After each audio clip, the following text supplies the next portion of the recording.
کا سوال ہے کہ استخارے کا صحیح طریقہ کیا ہے؟ استخارہ کسے کہتے ہیں میرے بھائیوں؟ استخارے کے ذریعے یہ معلوم ہو جاتا ہے نا کہ چوری کس نے کی ہمارے گھر میں؟ جی نہیں، لوگ تو ٹی وی چینلز پہ بتا رہے ہیں. کیوں بھائی؟ استخارے کے ذریعے یہ معلوم نہیں ہو سکتا کہ ہمارے گھر میں چوری کس نے کی ہے؟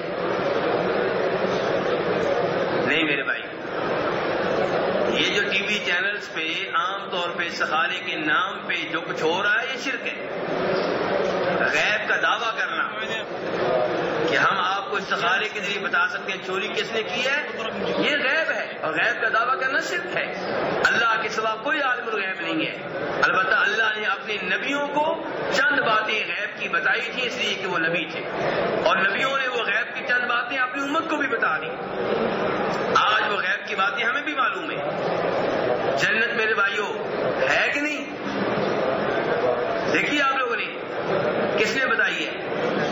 نبی علیہ الصلوۃ والسلام نے. یہ غیب کی بات ہے، آپ کو اللہ نے بتائی اور آپ نے ہمیں بتائی. نہ ہم عالم الغیب نہ آپ عالم الغیب. عالم الغیب وہ اللہ جو غیب کی ہر بات جانتا ہے. جہنم ہم جانتے ہیں، پل صراط کے اوپر ہمارا ایمان ہے، حوض کوثر پہ آپ اپنی امت کو پانی پلا رہے ہوں گے ہمارا ایمان ہے. قبروں سے لوگوں کو اٹھایا جائے گا ہمارا ایمان ہے. جب ہم کسی کو دفناتے ہیں اس سے 3 سوال ہوتے ہیں ہمارا ایمان ہے. فرشتے ہیں، کسی کے نام جبریل ہے، کسی کے نام میکائیل ہے.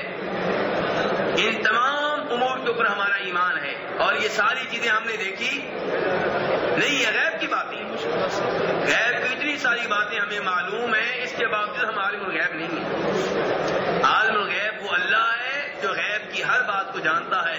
چند غیبی باتیں جو ہیں وہ اللہ کے بتانے سے معلوم ہو گئی ہیں، اس کی وجہ سے کوئی عالم الغیب نہیں ہوگا. تو میرے بھائی، استخارہ جو ہے اس کا مطلب یہ ہے کہ کوئی جائز امر ہے، جائز معاملہ ہے، حرام نہیں ہے، واجب نہیں ہے، اس میں اللہ سے خیر مانگنا. مثلا آپ یہ استخارہ کریں گے کہ رمضان کے روزے میں رکھوں کہ نہ رکھوں، کریں گے؟ کیوں؟ کیونکہ وہ شریعت نے بتا دیا، وہ تو خیر ہے. استخارے کا مطلب ہوتا ہے اللہ سے خیر مانگنا کہ یہاں پہ خیر ہے کہ نہیں ہے. روزوں میں خیر ہے، شریعت نے پہلے بتا دیا ہے. اچھا جی، شراب کی دکان کھولنی چاہیے نہیں کھولنی چاہیے، اس میں استخارہ ہوگا؟ کیوں؟ شریعت نے پہلے بتا دیا کہ خیر نہیں، یہاں پہ یہ شر ہے. تو استخارہ جائز معاملے میں ہوگا جو جائز ہے، کہ آپ اپنی شادی کرنا چاہتے ہیں، فلاں گھر کروں کہ نہ کروں، اس لڑکی میں میرے لیے خیر ہے کہ نہیں ہے. استخارہ خیر مانگنا. تو وہاں پہ دعائے استخارہ نبی علیہ الصلوۃ والسلام نے سکھائی ہے. وہ آپ کو اس کتاب میں ملے گی جو دعاؤں کی چھوٹی سی کتاب ہے. کیا نام ہے اس کا؟ حصن المسلم. 2-3 ریال کی آتی ہے، اس میں وہ دعا موجود ہے، وہ یاد کر لیں. اس سے پہلے آپ 2 نفل پڑھیں گے، اس کے بعد وہ دعا کریں گے، اور اس کے بعد کہاں سوئیں گے؟ کس جگہ سونا ہے جی؟ اندھیرے میں. ہاں، تو پھر خواب میں کون آئے گا؟ میرے بھائیوں، یہ ساری باتیں میں کیوں کر رہا ہوں؟ تاکہ آپ کے عقائد کی اصلاح ہو جائے. فضول باتیں، غلط باتیں. شریعت نے صرف اتنا بتایا ہے، بخاری شریف کی حدیث ہے کہ 2 رکعتیں پڑھیں نفل، اس کے بعد یہ دعا کریں. اب کیا کریں؟ اب آپ اللہ کا نام لے کے وہ کام شروع کریں. اگر خیر لکھی ہے وہاں پہ، اللہ تعالیٰ اس کام کو آپ کے لیے آسان کر دیں گے، اس میں برکت ڈال دیں گے. اور اگر وہاں پہ خیر نہیں لکھی تو آپ کا دل ادھر مطمئن نہیں ہوگا، رکاوٹیں کھڑی ہوتی چلی جائیں گی، اور آپ اس کام کو چھوڑ دیں.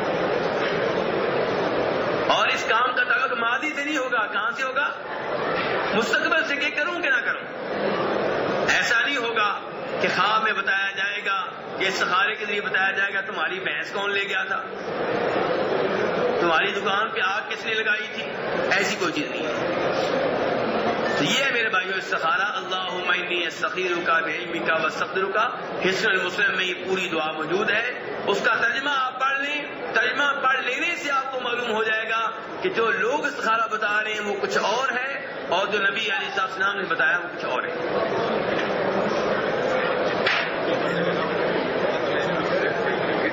آگے بھائی کہتے ہیں جو لوگ اللہ کے گھر خانہ کعبہ یا مسجد نبوی میں نماز پڑھتے ہوئے فوت ہو جائیں یا عبادت کرتے ہوئے فوت ہو جائیں وہ بغیر حساب کتاب کے جنت میں داخل ہوں گے کیا؟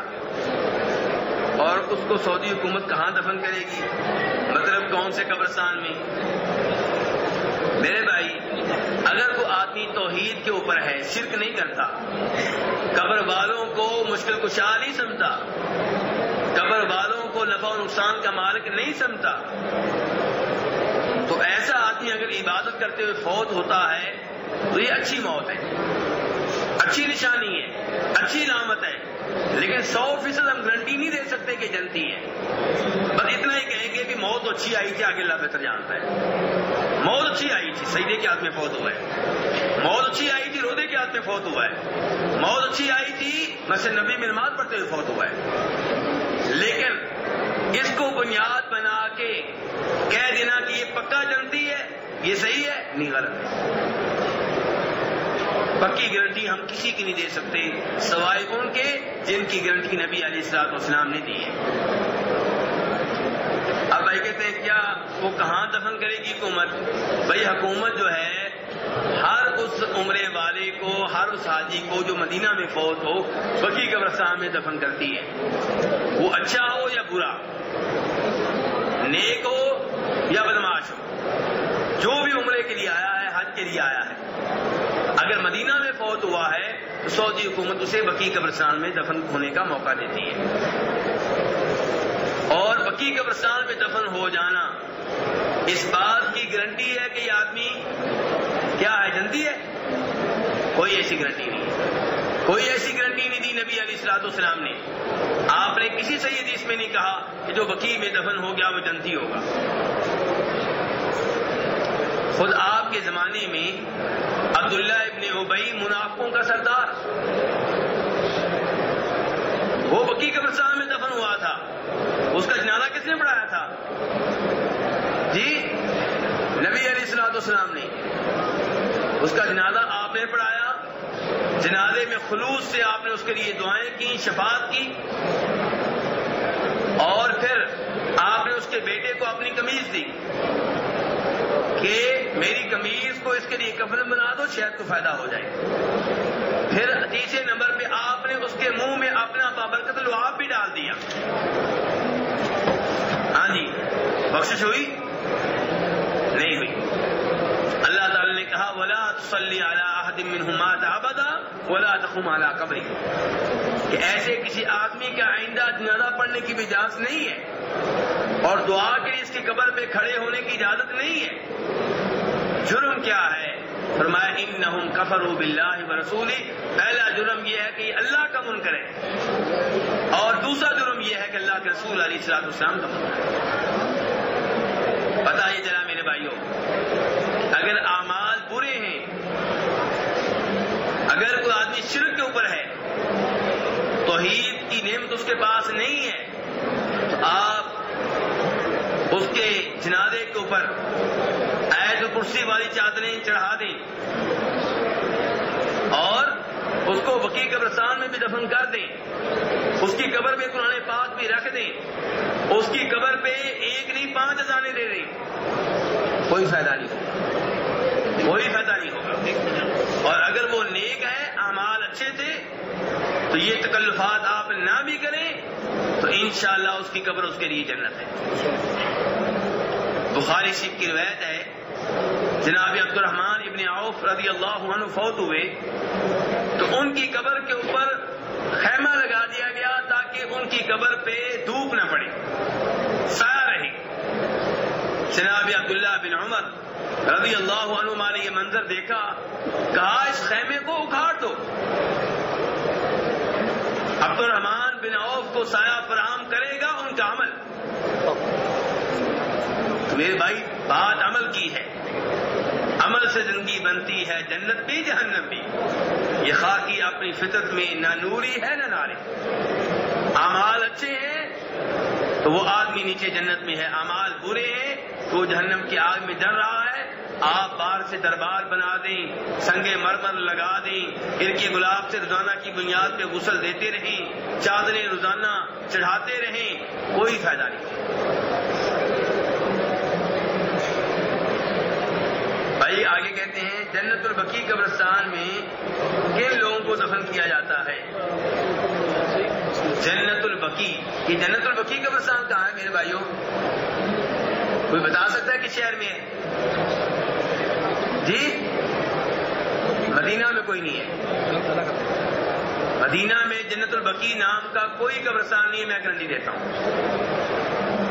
البتہ مجھے یاد آیا کہ مدینہ میں ایک قبرستان ہے جس کا نام ہے بقیع، جنت البقیع نام کا کوئی قبرستان نہیں ہے۔ یہ جنت جو اس کا نام رکھ دیا گیا ہے یہ ہمارے اردو بولنے والے بھائیوں کا کارنامہ ہے۔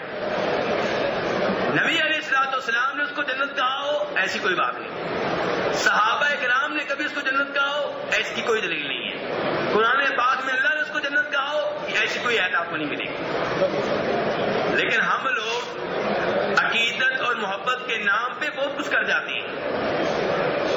انہی کاموں میں سے کام یہ ہے کہ ہم نے اس قبرستان کا نام ہی جنت رکھ دیا ہے۔ نہیں میرے بھائی اتنی بڑی ضرورت نہیں کرنی چاہیے، اللہ کے امور میں مداخلت نہیں کرنی چاہیے۔ زمین کا کون سا ٹکڑا جنت ہے کون سا جہنم ہے یہ فیصلہ کس کے ہاتھ میں ہے؟ اللہ کے ہاتھ میں۔ عقیدت محبت کے نام پہ اتنا آگے نکل جانا میرے بھائیوں اپنے آپ کو خطرے میں ڈالنے کے مترادف ہے۔ جس کو شریعت جنت کا مانتے ہیں، آپ نے فرمایا میرے گھر اور میرے ممبر کے درمیان جو جگہ ہے جنت کی کیاریوں میں سے ایک کیاری ہے ہمارا ایمان ہے۔